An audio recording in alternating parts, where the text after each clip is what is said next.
Profesor Yoshide Kozai asal Jepang, ahli geografi astronomi bumi, Profesor William, ahli ilmu astronomi dan antariksa asal Meksiko, Amerika Serikat, Profesor Alfred Korner, ahli geologi bumi Johannes Gutenberg University asal Jerman. Ketiga ilmuwan jenius NASA ini telah percaya dengan Al-Quran dan Nabi Muhammad SAW dan memutuskan untuk memeluk agama Islam secara terbuka. Bagaimana kisah selengkapnya? Mari simak video ini sampai selesai. Bismillahirrahmanirrahim. Assalamualaikum warahmatullahi wabarakatuh. Lagi-lagi, wahyu yang dibawa oleh Nabi Muhammad SAW kembali terbukti. Ini merupakan salah satu bukti bahwa Al-Quran bukanlah karangan dari manusia, melainkan wahyu, petunjuk dan peringatan bagi manusia dari Tuhan semesta alam. Al-Quran adalah kitab terupdate, terakhir dan terbaru sebagai penyempurna dan penutup kitab-kitab sebelumnya, yaitu Zabur, Taurat, Injil dan terakhir Al-Quran. Di dalam Al-Quran berisi ilmu dan pelajaran yang mencakup astronomi, biologi, fisika, kesehatan dan ilmu teknologi. Kali ini kebenaran Al-Quran datang dari ilmu antariksa luar angkasa dan terbukti secara terperinci 100% benar secara ilmiah dan penelitian. Salah satu penyumbang dana terbesar di NASA atau National Aeronautic and Space Administration ternyata berasal dari Arab Saudi untuk pengembangan program luar angkasa Amerika Serikat dan penelitian umum luar angkasa jangka panjang. Sebagai rasa terima kasih NASA kepada Arab Saudi atau umat muslim sebagai donatur pemberi dana terbesar pengembangan NASA, yaitu NASA mengikut sertakan Pangeran Sultan bin Salman, putra dari Raja Arab Saudi, Raja Salman bin Abdul Aziz As Saud, untuk ikut terbang mengorbit bumi tepatnya pada tahun 1985 menggunakan pesawat ulang-aling Discovery milik NASA yang diterbangkan dari Kennedy Space Center, Florida, Amerika Serikat. Ada hal yang menarik sepanjang perjalanan karir NASA selama penelitian di luar angkasa, yaitu mereka takjub dengan pemandangan aurora ketika di zoom ribuan kali dengan kamera luar angkasa super canggih yang bernama Darkers. Dari penelitian dan pengamatan panjang tersebut, akhirnya ilmuwan NASA mendapat informasi dan kesimpulan bahwa bumi ini dahulunya menyatu dengan langit dan terpisah akibat adanya ledakan Big Bang atau supernova atau Rosnova. Salah satu ilmuwan ahli NASA sekaligus kepala penelitian eksperimen planet yang bernama Karner mengatakan bahwa kehidupan manusia di planet diawali dengan turunnya air.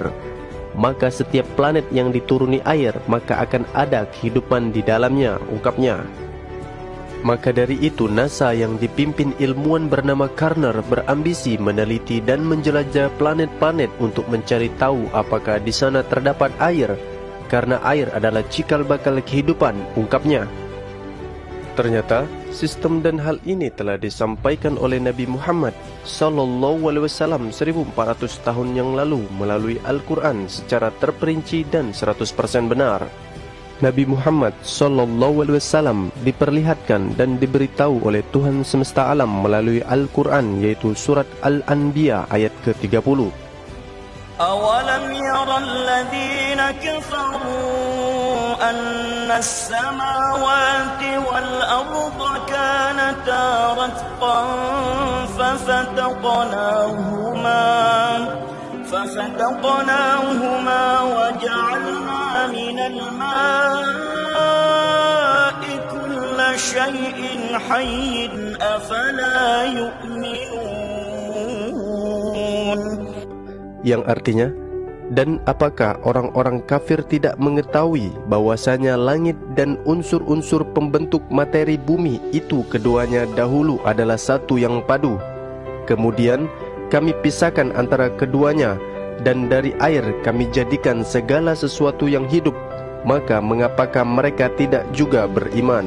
Ayat ini terdengar dan terlihat jelas sesuai apa yang dikatakan oleh kepala penelitian NASA, yaitu Profesor Dr. Alfred Korner, bahwasanya ia berpendapat bumi itu dahulunya adalah satu yang padu dan terbentuk dengan adanya ledakan Big Bang, dan bumi itu hidup setelah dituruni air. Maka setiap planet yang dituruni air, maka akan ada kehidupan di dalamnya, ungkapnya. Hal inilah yang membuat para insinyur dan ilmuwan barat terkejut sekaligus takjub atas kebenaran Al-Quran. Bagaimana mungkin seorang laki-laki bernama Muhammad yang hidup 1400 tahun yang lalu mengetahui sistem antariksa luar angkasa secara tepat dan 100% benar? Padahal pada zaman itu teknologi pesawat antariksa belum ditemukan dan belum ada. Dan berikut pernyataan-pernyataan dari ilmuwan-ilmuwan jenius NASA dari berbagai negara, Amerika, Jepang, dan Jerman. Mereka percaya bahwa Nabi Muhammad benar-benar utusan Allah, Tuhan semesta alam. I find it very interesting that this sort of information is in the ancient scriptures of the Holy Quran, and I have no way of knowing where they would come from. But I think it is extremely interesting that they are there and that this work is going on to discover the meaning of some of the passages. Well, I would think it must be the divine being. Actually, I'm very much impressed by finding true astronomical facts in Quran. And for us, we modern astronomers have been studying very small fields of the universe. We concentrated our efforts for understanding of very small parts, because by using telescope we can see only a very few parts of the sky without thinking whole the universe. So by reading Quran and by answering to your questions,